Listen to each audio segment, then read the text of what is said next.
समजा cockroach party Sangli जिल्ह्यामध्ये निघाली तर ती कॉक्रोच पार्टीच्या मागण्या काय असतील म्हणजे तर आपण जर सांगलीपुरतं बोलायचं तर सांगली जिल्ह्यामध्ये कॉक्रोच जनता पार्टीनं ठरवलं तर काय प्रश्न असू शकतात.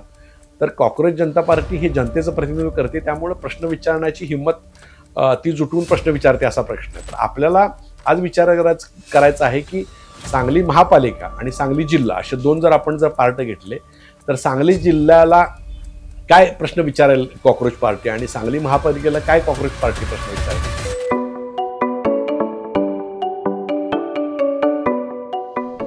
नमस्कार, मी हनुमंत मोहिते, हनुमंत मोहिते .सोनेर या माझ्या यूट्यूब चॅनेलवर सर्व प्रेक्षकांचं स्वागत आहे.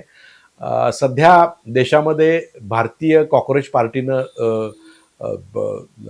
कॉक्रोच जनता पार्टीनं सध्या देशामध्ये धुमाकूळ घातलेला आहे. जवळजवळ 2 ते 2.25 कोटी फॉलोअर्स त्यांचे इंस्टाग्राम झालेले आहेत त्यांचे. अभिजित दिपके यांनी हा पक्ष स्थापन केलेला आहे आणि त्याबद्दलचं सोशल मीडियावरून जोरदारपणे त्याचं कामकाज सुरू आहे. जवळजवळ 2 लाख 3 लाख त्याचे फॉलोअर्ससुद्धा ट्विटरवर झालेत आणि देशभरामध्ये या कॉक्रोच जनता पार्टीची फार मोठी चर्चा सुरू आहे आणि अनेकांनी हा जेनझीच्या तरुणांचा उद्रेक आहे अशा प्रकारचं मत व्यक्त केलेलं आहे. आणि अशा प्रकारचं मत व्यक्त केल्यानंतर केंद्र सरकारकडनं आणि राज्य सरकारकडनं त्याच्यावर ज्या पद्धतीनं एक प्रकारची कारवाई करणं आणि आपलं जे IB डिपार्टमेंट आहे गुप्तचर खातं त्यांच्याकडून देशामध्ये ही यादवी माजवण्याचं कट असं सांगून त्याचे ट्विटर आणि बाकीचे अकाउंट बंद करण्याबद्दल सुद्धा चर्चा झालेली आहे. तर या सगळ्या गोष्टीची भारताच्या माध्यमात जेवढी चर्चा झाली त्यापेक्षा किंबहुना जास्त चर्चा ही BBC पासून, न्यूयॉर्क टाइम्स पासून परदेशी माध्यमात झाली. तर ही जी जेनझी लोकांची सध्या मानसिकता आहे आणि अचानकपणे कॉक्रोच जनता पार्टीला रिस्पॉन्स मिळतोय. तर यामध्ये आता ह्या चळवळी सगळ्या गावोगावी आणि जिल्हा सुरू झालेल्या आहेत. पण आपण आता विचार करणार आहोत की समजा कॉक्रोच पार्टी सांगली जिल्ह्यामध्ये निघाली तर ती कॉक्रोच पार्टीच्या मागण्या काय असतील. म्हणजे जर सांगलीत कॉक्रोच त्यांनी समजा मागण्या करायचं ठरवलं आणि कॉक्रोच जनता पार्टीचा मुख्य उद्देश आहे की शासनाला आणि राज्य शासनाला, केंद्र शासनाला प्रश्न विचारले. तर आपण जर सांगलीपुरतं बोलायचं तर सांगली जिल्ह्यामध्ये कॉक्रोच जनता पार्टीनं ठरवलं तर काय प्रश्न असू शकतात.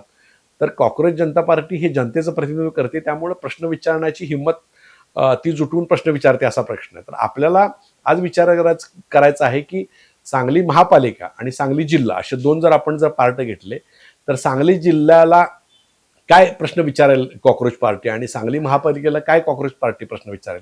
असं जर आपण विचारलं तर आपण सगळ्यात पहिला सांगली महापालिकेचा विचार करू. तर त्याच्यामध्ये 5 प्रश्न जर आपण घेतले तर त्याच्यामध्ये सगळ्यात मोठा पिण्याचा पाण्याचा प्रश्न सांगलीला फार मोठ्या प्रमाणात आहे. शिरींदाला प्रश्न गेली 50 वर्ष सुटलेलं नाही, त्यामुळे सांगलीकरांना शिरींदाला प्रश्न सुटून प्यायला चांगलं पाणी मिळणार का असा प्रश्न जर कॉक्रोच जनता पार्टीने विचारला तर तो वावगा ठरणार नाही. दुसरा मुद्दा की आरोग्य व्यवस्था जी आपल्याला नागरिकशास्त्रामध्ये शिकवली जाते की ती चांगली आहे का.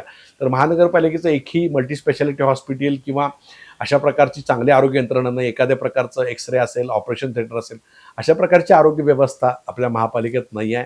तर हा कदाचित दुसरा प्रश्न असू शकतो. त्यानंतर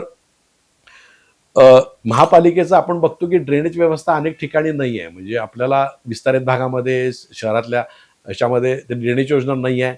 सांगलीचे शिक्षण व्यवस्था जी आहे शाळा महापालिकेच्या या सगळ्या दुरुस्त करणाऱ्या नाही आहेत. त्यानंतर रस्त्यावरचा बाजार हा सांगलीला फार मोठ्या प्रमाणाचा प्रश्न आहे. भाजी मंडई आपल्याला करता आलेली नाही आहे. आणि त्यानंतर सगळ्यात महत्त्वाचं की सांगलीला आपण जर जोडणारे रस्ते बघितले तर आपण कोल्हापूरवरून आलो तर तिकडं अडचण आहे. इकडं आता जर तुम्ही तासगावला चाला, विट्याला चाला तर तिकडं रस्ता खोदून ठेवलेला आहे, तिकडे अडचण आहे. मिरजेला आपण जाणार असलं तर तिकडं अडचण आहे. त्यानंतर म्हणजे सांगलीच्या कुठल्याही बाजूला आपण गेलो, सांगली पेठला सुद्धा मध्यंतरी रस्त्याला अडचण होती, तर कुठल्या बाजूला गेलं तरी अडचणी आहेत. म्हणजे एकाच बाजूला पंचशीलनगरचा रस्ता आहे, माधवनगर रोडचा रस्ता आहे आणि कर्णा रोड आहे. तर अशा प्रकारचे रस्ते खोदून ठेवलेत. तर सांगलीत जर कॉक्रोच पार्टीची स्थापना झाली तर हे 5-6 प्रश्न कॉक्रोच पार्टी विचारेल. जिल्ह्याच्या पातळीवर कुठले विषय महत्त्वाचे आहेत तर आपल्याला टाकाला मैसाळ टेंबूचा जो सगळा प्रलंबित निधीचा विषय आहे तो सगळ्यात महत्त्वाचा प्रश्न आहे. त्यानंतर सांगली कोल्हापूर रस्ता आपल्या ज्या पद्धतीने विमानतळ आपल्या सांगलीला झालेलं नाही तर विमानतळाचा प्रश्न एक महत्त्वाचा आहे. पण कोल्हापूर विमानतळाला जायला आपल्या किंवा कराडला विमानतळ जाण्यासाठी आपल्याला तासाभरात तिथं जायला येण्यासाठी सांगली कोल्हापूर रस्त्याची निविदा अजूनही निघालेली नाही. वर्षानुवर्षे सांगली कोल्हापूर रस्ता हा पूर्ण झालेला नाही आहे, त्यामुळे खूप अडचणी आहेत. दुसरी गोष्ट सांगलीतून एक bypass Sangli Sangliwadi to Kolhapur road असा एक करायचा आहे, तो एक प्रश्न आहे. त्यानंतर आपल्याला एक गोष्ट आहे की सर्व पक्ष आपल्या सांगलीमध्ये राजकारण आहे, म्हणजे फोडापुढे आपण जर बघितली तर महापालिका, जिल्हा परिषदेमध्ये, त्यानंतर वेगवेगळ्या ठिकाणी फोडापुढे आपल्याला बघायला मिळते. तर सांगलीच्या सर्व लोकप्रतिनिधी एकत्र येऊन एक सांगलीच्या विकासाचा फोरम तयार केला आणि जर महत्त्वाचा केला, म्हणजे अगदी चंद्रकांत पाटील असतील, विश्वित कदम असतील, जयंत पाटील असतील, या सगळ्या नेत्यांनी एकत्र येऊन, खासदार विशाल पाटील असतील, सत्यजित देशमुख असतील, गोपीचंद पडळकर असतील, तर या सगळ्यांनी एकत्र येऊन जर ठरवलं तर एक फोरम चांगला होऊ शकतो. त्याच्यामध्ये सर्वपक्षीय लोकांनी सांगलीची उद्योग वाढीसाठी, सांगलीच्या रस्ते विकासासाठी, सांगलीच्या आरोग्य व्यवस्थेसाठी, सांगलीच्या शिक्षण व्यवस्थेसाठी, सांगलीच्या पाणी पुरवठा योजनेसाठी जर एकत्र येऊन फोरम तयार केला आणि प्रायोरिटी ठरवली, तर जिल्हा विकास नियोजन असेल, जिल्ह्याचा वेगवेगळे निधी असतील, तर एकत्र करून वेगळ्या प्रकारचा विकास होऊ शकतो. तर सांगली जिल्हा कॉक्रोच पार्टीनं जर ठरवलं तर या गोष्टी आपल्याला करू शकतात. दुसरी गोष्ट, रस्ते आपले जे आहेत ते आपण तालुका लेवलला जोडण्याचे रस्ते आपल्याला प्रलंबित आहेत. म्हणजे एक हायवे आपल्या सांगलीतनं जरी जात असले तरी अनेक रस्ते फार धीम्या गतीने आणि हळू चालू आहेत. तर ते रस्ते पूर्ण करणे, त्यानंतर पाणीपुरवठा योजना पूर्ण करणे, ह्या सगळ्या गोष्टी जर कॉक्रोच जनता पार्टीच्या वतीने जर विचारले कोणी, तर मात्र आश्चर्य वाटू नये. अर्थात सांगलीची जेन जी पिढी या प्रकारचे प्रश्न कधी विचारणार, हाच प्रश्न आहे.